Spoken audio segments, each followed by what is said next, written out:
السلام علیکم ناظرین، میں ہوں اینکر پرسن اکثر رانا اور آپ دیکھ رہے ہیں ہم تک نیوز۔ ناظرین، بریکنگ نیوز شامل کرتے ہیں ہمارے CEO رانا شکیل احمد کی رپورٹ کے مطابق۔ فیصل آباد مغوی لڑکی بازیاب، اغوا کار 2 ملزمان گرفتار۔ ملزمان کاشف اور یوسف نے 16 سالہ ہاجرہ کو زنا حرام کاری کی نیت سے اغوا کیا۔ تھانہ بٹالہ کالونی پولیس نے اطلاع پر مقدمہ درج کر کے ملزمان کی تلاش کے لیے سرچ آپریشن شروع کر دیا۔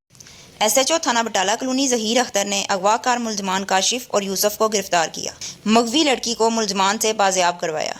لڑکی کی بازیابی پر ورثاء نے پولیس کی فوری کارروائی پر شکریہ ادا کیا۔